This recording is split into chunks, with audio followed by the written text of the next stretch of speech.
according to the law of Moses, the parents of Jesus took him up to Jerusalem to present him to the Lord. Just as it is written in the law of the Lord, every male that opens the womb shall be consecrated to the Lord, and to offer the sacrifice of a pair of turtle doves or 2 young pigeons, in accordance with the dictate in the law of the Lord. Now, there was a man in Jerusalem whose name was Simeon. This man was righteous and devout, awaiting the consolation of Israel, and the Holy Spirit was upon him. It had been revealed to him by the Holy Spirit that he should not see death before he had seen the Christ of the Lord. He came in the Spirit into the temple, and when the parents brought in the child Jesus to perform the custom of the law in regard to him, he took him into his arms and blessed God, saying, "Now, Master, you may let your servant go in peace according to your word. For my eyes have seen your salvation, which you prepared in the sight of all the peoples, a light for revelation to the Gentiles, and glory for your people Israel." The child's father and mother were amazed at what was said about him. And Simeon blessed them and said to Mary his mother, "Behold, this child is destined for the fall and rise of many in Israel, and to be a sign that will be contradicted. And you yourself a sword will pierce, so that the thoughts of many hearts may be revealed." There was also a prophetess, Anna, a daughter of Phanuel, of the tribe of Asher. She was advanced in years, having lived 7 years with her husband after her marriage, and then as a widow until she was 84. She never left the temple, but worshipped night and day with fasting and prayer. And coming forward at that very time, she gave thanks to God and spoke about the child to all who were awaiting the redemption of Jerusalem. When they had fulfilled all the prescriptions of the Lord, they returned to Galilee, to their own town of Nazareth. The child grew and became strong, filled with wisdom, and the favor of God was upon him. The Gospel of the Lord. Praise to you, Lord Jesus Christ.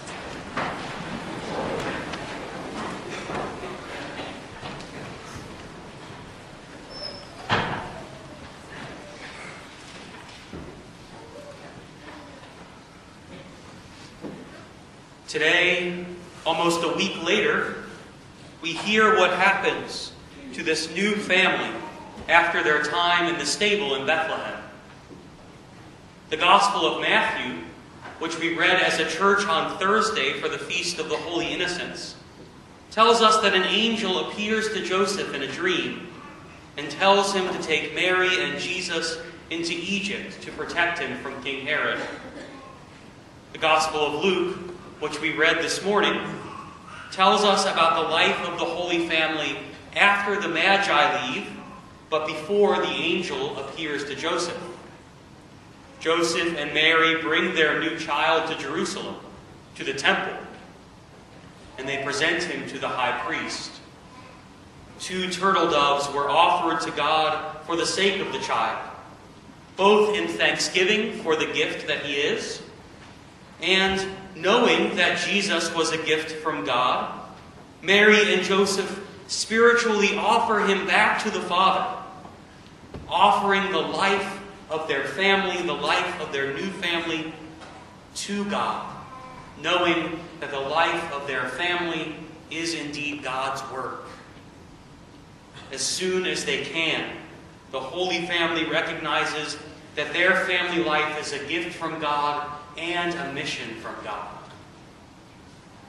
Of course, it was easy for the Holy Family to see that their family life came from God. After all, the child with them was God himself. An angel came to Mary to tell her that she was favored by God and that raising this child was her special work. Joseph was visited by an angel as well, twice, to tell him how to take care of his young wife and new child. The hand of God was upon this Holy Family from the beginning, caring for them, and guiding them. When we are living in the midst of our own families, it can be a little bit more difficult to see the hand of God at work. I grew up in a small family. I have an older brother. And I can remember times when he would tell me that I needed to go away because he was playing with his real friends. I remember times when we would wrestle together or play lightsabers together. And he would always win for a while. Then I got a little bigger. And worst of all, he would pin me down to the couch and make me watch a show called The Big Comfy Couch. And it was the worst show on television. I'm convinced of it. There was a woman dressed up like a clown teaching kids how to tell time using her arms and her legs and a big clock carpet. And she would always find weird things in her couch and talk about them. It was very strange, and I'm still scarred. And with those scars, I certainly couldn't see the hand of God making our brotherhood holy, our family life together holy. And I know that my parents and all parents who have the responsibility and the challenge of family life don't always see the hand of God as easily as Mary and Joseph did. There's the constant stress of making sure the family is provided for, that there's food on the table. Parents have to manage their own careers, their own aging parents. They have to manage the relationships that they have with their own siblings. They have to care for and show love to each of their children, attend to their children's needs. Parents at one moment must be a teacher, at another moment a nurse, judge and jury of their children at times, a shoulder to cry on, a hero, and at times the worst enemy of children who are changing and whose needs are changing day by day.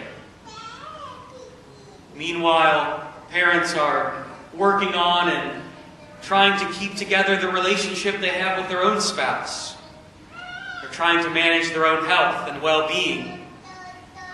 On top of all this, when parents think about their relationship with God, they remember the huge responsibility they took on in the baptism of their children. That they are to raise these children in the faith, a faith that for all of us can be a struggle, a faith that sometimes we doubt.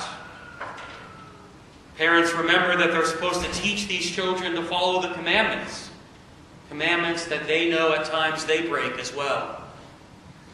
And every family in one way or another must face all of these challenges while trying to cope with their own brokenness and fragility. How often are parents facing the demons of the relationships that they have with their own parents? Times when their mom would drink too much, or when their dad wasn't around when they wanted him to be. How many parents come from broken homes themselves? Families face the illness of children together, the loss of grandparents, psychological struggles, difficult family dynamics, rebellious teenagers, midlife crises, job losses, arguing. Every kind of struggle or evil or loss can pop up in the life of a family. And today we celebrate the Holy Family, Jesus, Mary, and Joseph. With the challenge and difficulty that can pop up in family life, there are times when we may wonder if this Holy Family was the first and only Holy Family. Was it Mary's freedom from sin that made this family holy? Was it Joseph's heroic virtue? Or was it just the presence of God in the person of Jesus that managed to make this family holy and seemingly perfect?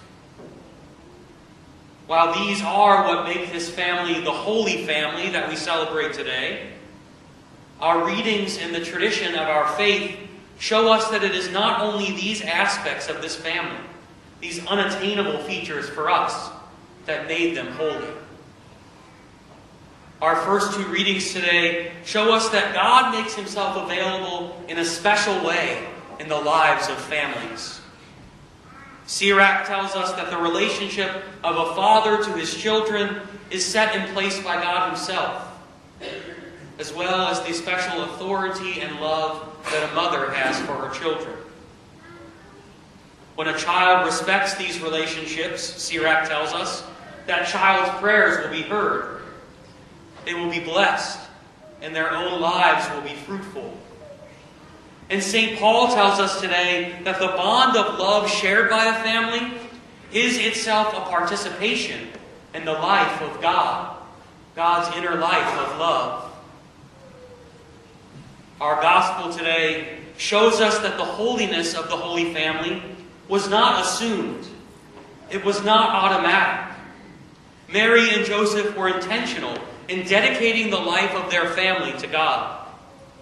They remembered that day in the temple and each day that their family life was a calling from God and that it needed to be lived for God. Their family life was a mission from God. This is what made their love for each other holy.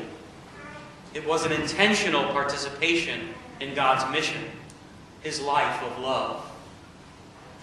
In the midst of our families, even in the struggles, even in our brokenness and fragility, we can lift up the lives of our families to God.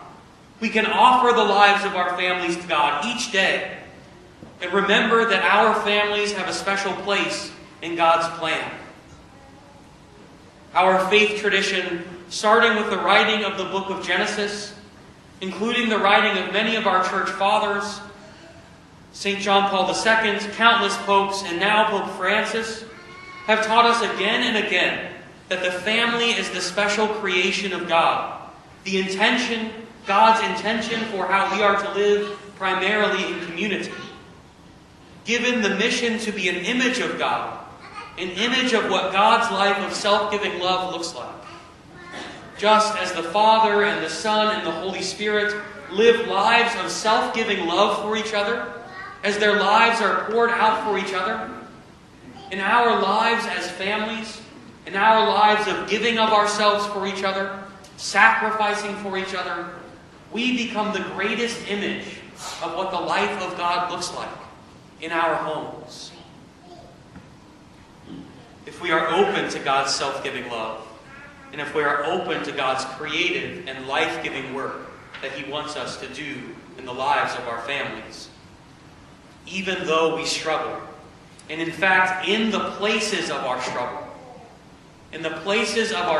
if we choose to show love for each other, have patience with each other, show each other mercy, then the lives of our families, though not perfect, and this seems to be the time of year when we can see and realize a little bit that our family life is far from perfect. Our families can be images of God. We will see the hand of God at work through us if we dedicate our family life to showing the kind of love to each other that God showed for us. We will see God's hand at work, just as Jesus, Mary, and Joseph did in their holy family.